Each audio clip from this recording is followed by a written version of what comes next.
हाय, मैं हूं विकास और आप देख रहे हैं कॉमर्स फंडामेंटल।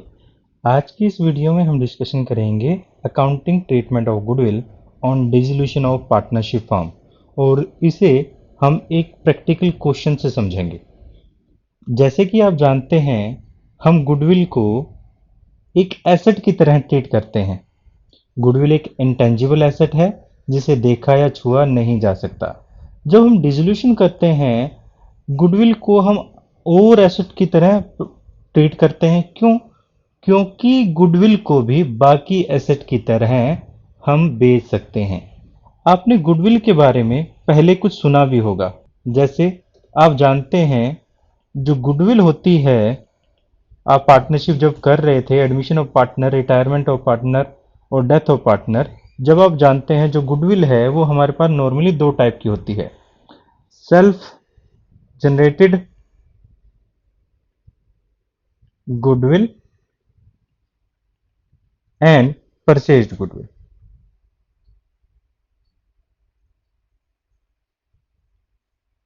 यहां पर जो परचेज्ड गुडविल है, ये गुडविल कब होती है? मान लीजिए आप कोई बिजनेस परचेज करते हैं। आप जब कोई बिजनेस परचेज करेंगे, उस बिजनेस की गुडविल भी, आप उसका नाम भी खरीद लेते हैं। उस नाम को खरीदने के लिए जो आप पे करते हैं मनी, उसी को आप गुडविल बोलते हैं। यहां पर हम गुडविल बेच भी सकते हैं। जब हम अपना बिजनेस बेचने जा रहे हैं, जो हमने नेम फेम कमाया है, उसे और एसेट की तरह हम बेच भी सकते हैं। इस वजह से हम गुडविल को आम एसेट की तरह ही ट्रीट करते हैं और जिस तरह से बाकी की एसेट बेची जाती है, उसी तरह हम इसे भी बेचने की कोशिश करते हैं और इसी वजह से इसे हम रियलाइजेशन अकाउंट में ट्रांसफर करते हैं। तो देखिए, हम एक क्वेश्चन लेते हैं जिससे आपको और ज्यादा अच्छे से समझ आएगा। हमारे पास ये क्वेश्चन है और क्वेश्चन में आप देख भी पा रहे होंगे, सभी एसेट के साथ गुडविल आपको यहां नजर आ रही है।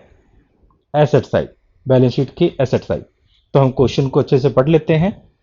क्वेश्चन में हमें कहता है, X Y and Z were partner in a firm sharing profit and loss in the ratio 3:2:1। Following was the balance sheet as the date on dissolution.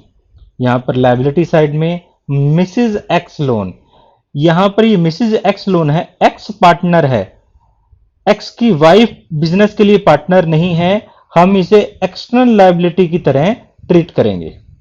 ये भी हमारी एक्सटर्नल लायबिलिटी है। एक्स लोन, ये x हमारा partner है, इसको partner loan में transfer करेंगे। वर्कमैन कंपनसेशन रिजर्व, अब जानते हैं आप, वर्कमैन कंपनसेशन रिजर्व से रिलेटेड हमने वीडियो की थी, ऊपर डिस्क्रिप्शन में लिंक दिया गया है। अब वर्कमैन कंपनसेशन से रिलेटेड अगर कोई ट्रीटमेंट नहीं है, अगर कोई आइटम नहीं है, तो हम इसे क्या करते होते हैं?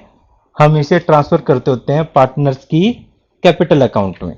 तो यहां पर आप देख रहे हैं कि आगे हम पढ़ लेते हैं। वैसे हमें यहाँ पर एक्स टुक ओवर इन्वेस्टमेंट 25%, ठीक है जी, बोलता है इन्वेस्टमेंट जितनी भी थी वो एक्स ने investment at 25% more than the book value, यानी हमारे पास इन्वेस्टमेंट जितनी भी थी उसमें प्लस कर देंगे 25%। आगे के देखिए क्या कहता है। आगे कहता है हमें, Y to cover the debtors amount ₹5,000।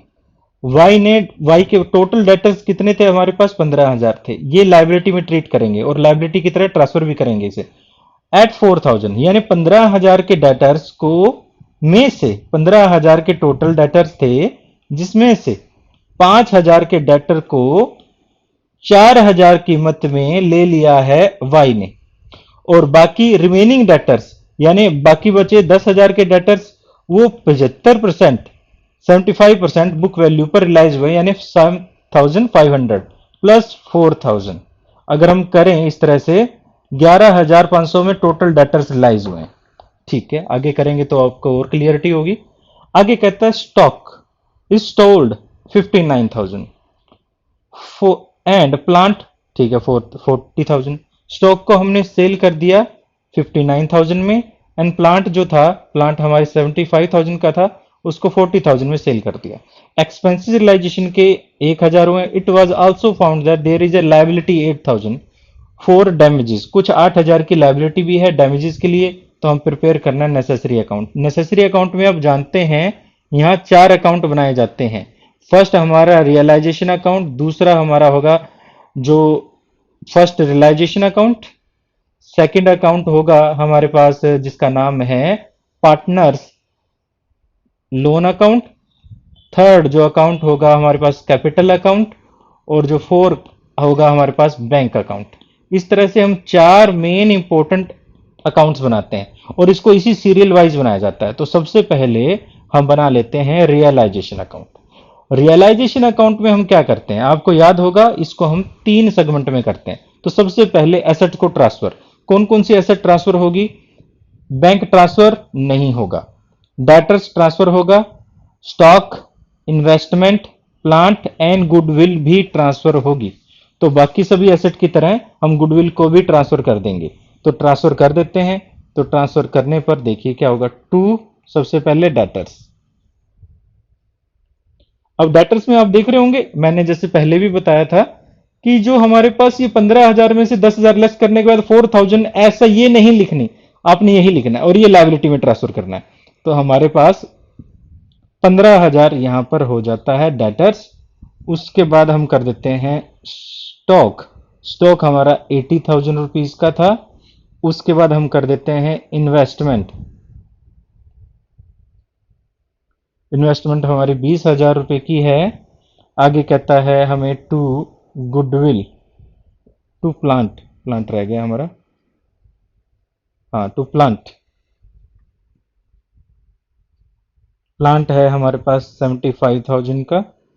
उसके बाद गुडविल,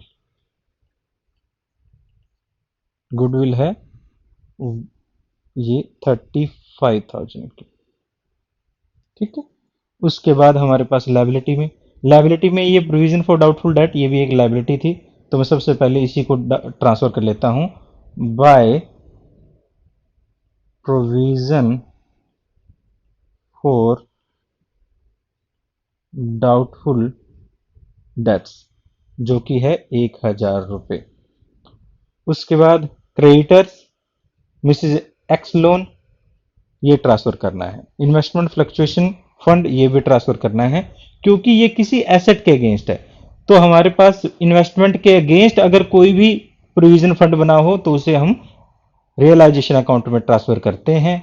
तो यहां पर यहां ट्रांसफर करेंगे बाय क्रेडिटर्स, जो कि 18,500 था। और उसके बाद हम ट्रांसफर कर देते हैं मिसेज एक्स लोन, जो हमारे पास 5,000 रुपए है। और बाय इन्वेस्टमेंट फ्लक्चुएशन फंड, जो कि हमारे पास 7,500 रुपए है, ठीक है। अब हमें क्वेश्चन में जिस तरह से कहता है, क्वेश्चन में आगे देखिए क्या कहता है। हमारी एसेट, एसेट में रिमेनिंग डेटर्स, ठीक है, हो गया। यहां पर कहता है X to cover the investment, ये आगे करेंगे। Y to cover debtors amount rupees 5,000 and 4,000 remaining debtors, ठीक है, रिलाइज 75% ऑफ बुक वैल्यू। हमने 75% बुक वैल्यू पर डेटर्स रिलाइज हुए हैं। तो हम सबसे पहले जो डेटर्स रिलाइज हुए हैं उनके लिए कर लेते हैं बाय बैंक। ये हमारा सेकंड सेगमेंट है, लिख देता हूं realisation of assets, asset realise करेंगे, जिसमें आपको याद होगा मैंने पहले भी बताया था। देखिए यहां पर कहता है इन्वेस्टमेंट के बाद डेटर्स पे आते हैं। Y to cover debtors 5,000 at 4,000, यानी 4,000 में उसने डेटर्स ले लिए। तो यहां पर हम वाई के लिए पहले कर देते हैं, वाई ने हमारे पास क्या ले लिया, डेटर्स ले लिया। तो मैं आगे लिख देता हूं बाय वाइज कैपिटल, और उसने क्या लिए थे, डेटर्स लिए थे, जो 4,000 के उसने डेटर लिए हैं। थोड़ा समझने के लिए मैं लिख देता हूं, बुक वैल्यू जो है उसकी 5,000 रुपए थी। बाकी के डेटर्स, डेटर्स जो 10,000 के डेटर्स थे वो 75% रियलाइज हुए थे, जो कि 7,500 रुपए हो जाता है। मेरे ख्याल से ये बात समझ आई होगी। ठीक है। उसके बाद आगे कहता है, देखिए डेटर्स के बाद कहता है स्टॉक जो था, स्टॉक जो सोल्ड किया 59,000 में, तो मैं स्टॉक यहां लिख देता हूं। स्टॉक 59,000 में रिलाइज हुआ था। और प्लांट जो था 40,000 में, तो प्लांट जो है वो 40,000 में रिलाइज हुआ था। ठीक है। इसके बाद और कुछ नहीं है, तो हम यहाँ टोटल करके 1,06,500 लिख देते हैं। वाई ने, तो यहाँ पर वाई ने डाटर्स ले लिए थे, एक्स ने इन्वेस्टमेंट ली थी 25% बुक वैल्यू। इन्वेस्टमेंट कितनी वैल्यू है? 20,000। इन्वेस्टमेंट की वैल्यू 20,000 है। इसका हम 25% मोर, 25% मोर कितना हो जाएगा? यहाँ 5,000 रुपये हो जाता है। तो 5,000 रुपये, 25,000 रुपये में इन्वेस्टमेंट को हमने क्या कर दिया? बेच दिया। किसको? एक्स को। तो एक्स यहां पर कर देंगे बाय एक्स कैपिटल अकाउंट और लिख देते हैं इन्वेस्टमेंट कितने में? 25,000 में। ठीक है। अब हमारे पास, हमने जो हमारे डैमेजेस हुए थे, अब देखिए कौन कौन सी लाइबिलिटीज को हमने यहां पे करना है। लाइबिलिटीज में डाउटफुल डेट्स को हम पे नहीं करते होते, ये प्रोविजन थी हमारी। क्रेडिटर्स को हमने पे करना है। क्वेश्चन में कुछ नहीं दिया गया तो हम कंप्लीटली पे करेंगे। मिसेज एक्स लोन है, उसको भी हम कंप्लीटली पे करेंगे। तो दोनों को हमने कंप्लीटली पे करना है। तो पे करने के लिए हम क्या करें? यहां पर हम कर देते हैं टू बैंक। बैंक हमने क्या किया है? लाइबिलिटीज पे किए हैं, जिसमें हमारे क्रेडिटर्स आ जाते हैं 18,500 रुपए के, और आ जाता है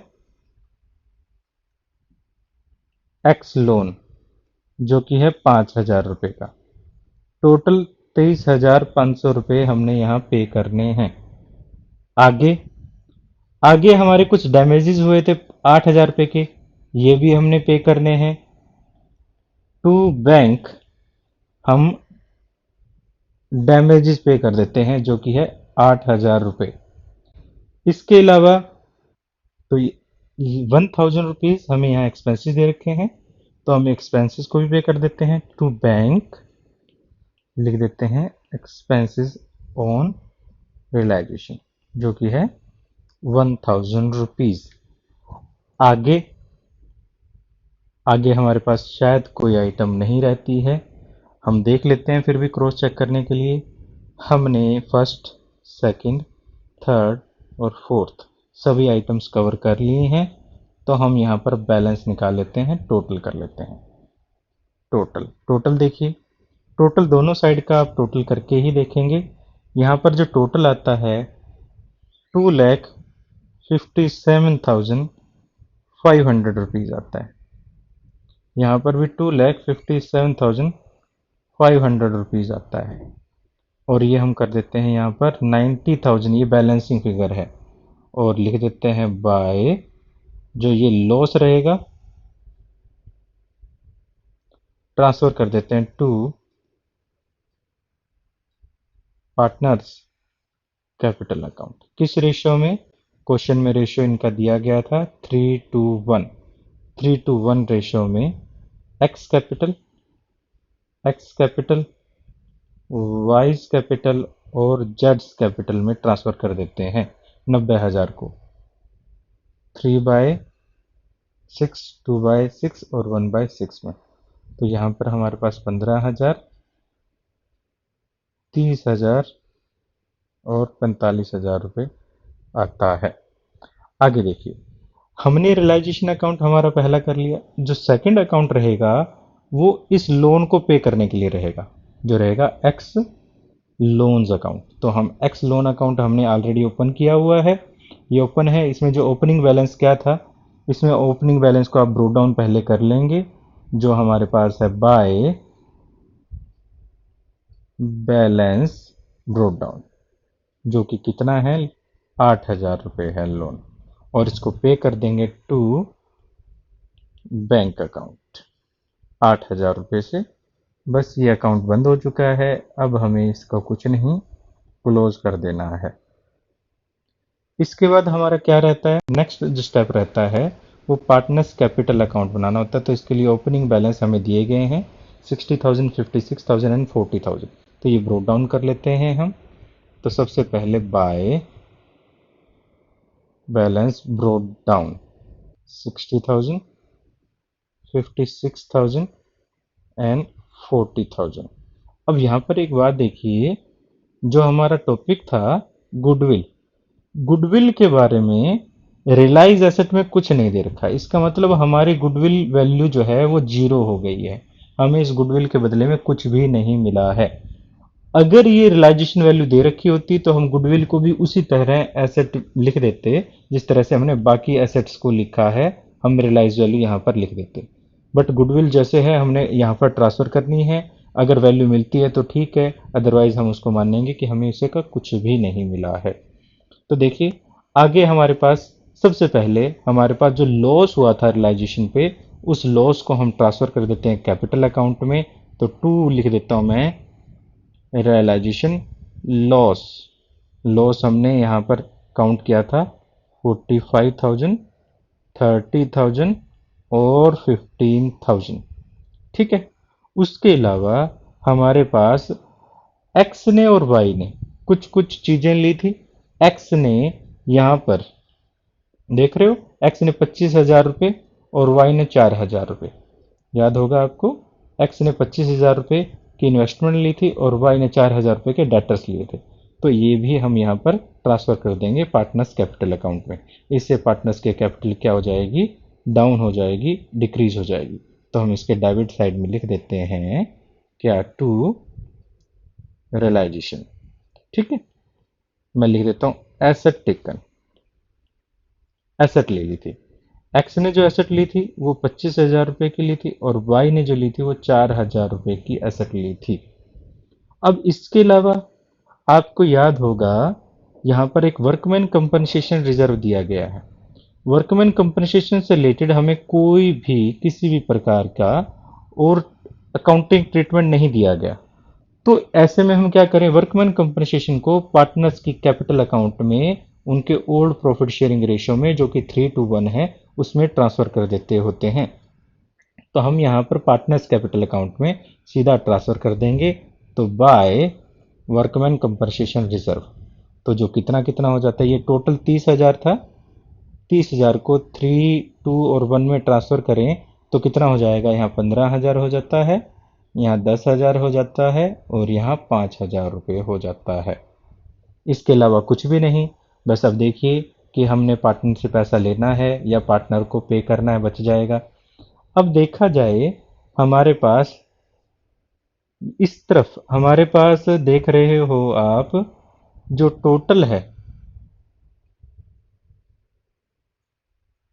हमारे पास ये बन जाता है। देखिए इस साइड का जो टोटल आता है ये 40, 50, 60, 70, 70,000 आता है और यहाँ 75,000 आता है। तो डेबिट जो क्रेडिट साइड का टोटल एक्स के लिए 75,000 रुपये है। 75,000 रुपये है तो 5,000 हमारे पास ये बैलेंस बचेगा। ठीक है। तो हमने आगे हमारे पास कितना है देखिए, आगे यहाँ पर कितना है, ये ज़्यादा है, ये 66,000 है, ये भी 66,000 लिख देते हैं हम यहाँ पर। और ये बैलेंस बच जाएगा 32,000। यहाँ पर इस तरफ लिख देते हैं 45,000, 45,000 है, ये 45,000 है और ये बैलेंस लिख देते हैं यहाँ 30,000। लिख देते हैं टू बैंक, हमने ये फाइनल पेमेंट करनी है, ये हमारी फाइनल पेमेंट है, हमने पार्टनर्स को ये फाइनल पेमेंट करनी है। अब हमें क्या करना है, अब हमें फाइनली बैंक अकाउंट बनाना है। क्या हमारे पास बैंक अकाउंट का बैलेंस था? हाँ जी था। बैंक अकाउंट का बैलेंस 1,000 रुपये था। तो अब हम क्या करें, सबसे पहले ओपनिंग बैलेंस को ब्रोक डाउन कर लेते हैं। टू बैलेंस ब्रोक डाउन जो कि है 1,000 रुपये। अब जो भी एसेट रियलाइज हुई है, यानी कैश इंक्रीज हुआ है तो इधर, डिक्रीज हुआ है तो इधर। कैश सबसे पहले आया था एसेट रियलाइज से, यानी हमने क्या किया था, रियलाइजेशन किया था। रियलाइजेशन किया था एसेट का, जो कि कितना था हमारे पास, 1,06,500 रुपये था। तो हम यहाँ कर देते हैं 1,06,500 रुपये। उसके बाद हमने कुछ पैसे दिए थे, जैसे कि रियलाइजेशन से ही हमने 1,000 रुपये दिए थे रियलाइजेशन एक्सपेंसेस, और रियलाइजेशन के ही हमने 8,000 डैमेजेस दिए थे। देख रहे हो, ये आपने रियलाइजेशन में 8,000 डैमेजेस, 1,000 एक्सपेंसेस और 23,500 रुपये हमने दिए थे रियलाइजेशन की लाइबिलिटीज में। तो हम कर देते हैं बाय रियलाइजेशन। ये लाइबिलिटी के थे 23,500 रुपये। इसके अलावा हमने एक्स को लोन दिया था 8,000 रुपये। हम लिख देते हैं बाय एक्स लोन 8,000 रुपये। और लास्ट में हमने एक्स वाई जेड को 5,000, 32,000 और 30,000 रुपये देने हैं। तो हम कर देते हैं बाय एक्स कैपिटल, 5,000 रुपये हमने एक्स को देने हैं। बाय वाई कैपिटल, हमने 32,000 वाई को देने हैं। और बाय जेड कैपिटल, हमने 30,000 रुपये जेड को देने हैं। टोटल कर लेते हैं, 1,07,500 आना चाहिए। दोनों तरफ ही यही अमाउंट आनी चाहिए। अब हमारा अकाउंट सही है, हमने कोई मिस्टेक नहीं की है। इस तरह से आप गुडविल का ट्रीटमेंट करेंगे, और एक क्वेश्चन भी हम समझ गए हैं।